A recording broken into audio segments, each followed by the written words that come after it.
Baik, pelaku marketing, kita kembali lagi di Beyond Marketing. Masih ada Pak Andi Malarangeng, juru bicara Kepresidenan Republik Indonesia. Kita bahas lagi sekarang masalah 4C-nya ini ya, Pak Hermawan. Ini di marketing kan ada change, competitor, customer, company. Dalam hal ini company-nya ya presiden sendiri yang mau dimarketing. Kita lihat landscape sekarang. Kira-kira ini kan Pak SBY sampai 2009. Kalau Anda lihat landscape-nya dinamika sampai 2009 ini apa yang akan terjadi? Ada sesuatu hal yang dari sisi change yang fundamental. Apa itu? Sekarang ini adalah karena presiden dipilih langsung oleh rakyat. Jadi Presiden SBY adalah presiden pertama yang dipilih langsung oleh rakyat. Karena itu dia bertanggung jawab kepada rakyat secara langsung. Karena itu presiden selalu harus menjaga komunikasinya dengan rakyatnya. Ya, kita gini Pak, kita kalau ambil contoh ExxonMobil atau PT Inco atau Deutsche Bank dan list of our donors itu, kita selalu kita mengatakan bahwa kalian silakan ke depan, marketingnya kita bantu. Jadi memang Sampurna Foundation tidak supaya mereka konsentrasi di bisnisnya kan. Betul Pak. Dan mereka menyisihkan sebagian dana yang memang untuk CSR fund dan tidak perlu diurusin sendiri, diurusin oleh Sampurna Foundation yang betul-betul bergerak di bidang itu. Ya, orang ada banyak mengatakan bahwa accounting outsource, HR outsource. Kita CSR outsource. CSR outsource kan. Dan ini betul-betul dikelola secara profesional. Sampurna Foundation yaitu suatu integrated philanthropic organization yang bergerak di bidang pendidikan. Kita terintegrasi. Program-program kita itu ada dari SD, pemberian beasiswa sampai dengan peningkatan kualitas sekolah. Since I mentioned earlier that a lot of it has to do with capacity building, skills development. Capacity building, skills development. Skill development. Okay. Because many of our people are still not have enough education, the health is not there, and so forth. So how can you be a dynamic community and sharing community when your basics are not quite... you focus your program mainly on the capacity building. Well, in other words, a lot of it goes to human resources development. Human resources development. Yes, to raise the level of their capacity and their skills. Okay? So in other words, let's say we are working with women home workers. You know, they do all these cottage industries at the backyard. But the thing is, how do we make sure they can sell to the market, the international market? So ICT can help, right? Because if you go online, you can market online. You can go anywhere in the world online, okay? So the thing is, then you have to help them to be able to be literate, to be able to use the technology, okay? So this is what we are trying to do, for example. Pak Heri, untuk menjamin supaya positioning itu tidak sekedar janji, aman tadi ya, kemudian hopefully mendapatkan return yang tinggi, itu apa yang harus dilakukan oleh BEJ? Katakanlah sistem informasinya harus bagaimana, terus aturan ditegakkan dengan benar. Apa itu Pak? Bisa diceritakan dikit? Nah, yang penting kita menjaga integriti pasarnya Pak.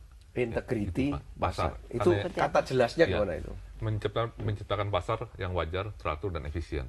Wajar. Wajar itu ada dalam undang-undang teratur, efisien. Wajar artinya apa? Teratur apa? Efisien apa? Wajar dalam arti bahwa transaksinya semua normal Pak, nggak ada yang direkayasa.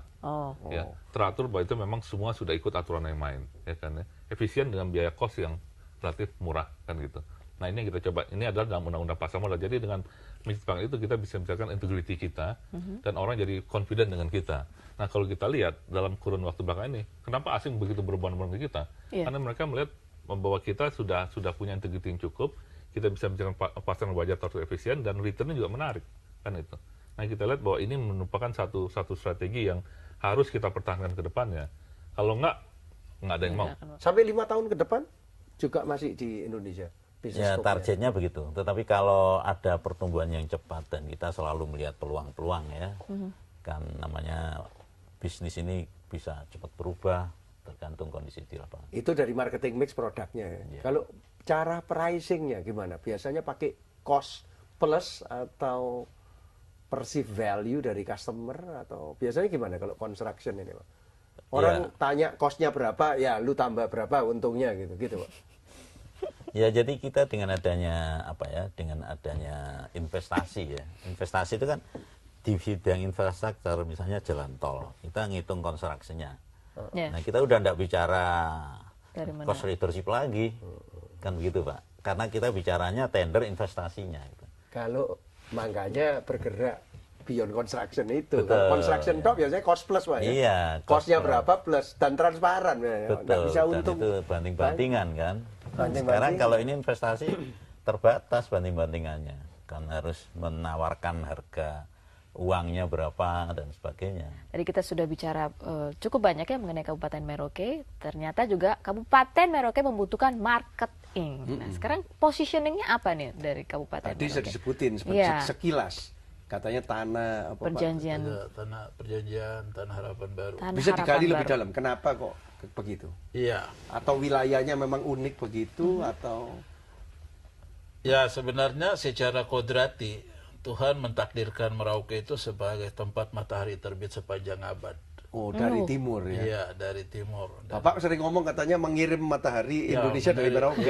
Iya, jadi sebagai tanda silaturahmi, orang Merauke akan setia mengirimkan matahari untuk seluruh saudara ya. Di Indonesia Tengah. Jadi kalau nyanyian dari Sabangnya Merauke di sana diganti dari Merauke ke Sabang. Sesungguhnya kalau dilihat dari aliran kodrat, dari yang tepat Merauke. itu adalah Merauke Sabang karena lebih dulu matahari terbit 2 jam di sana. Sholat pun lebih dulu didirikan, lonceng gereja pun lebih dulu berbunyi di Merauke. Di awal tuh titiknya di situ ya sebetulnya. Dan itu kan Merauke dari awal dari seluruh kehidupan manusia, seluruh aktivitas manusia gitu, termasuk aktivitas Indonesia.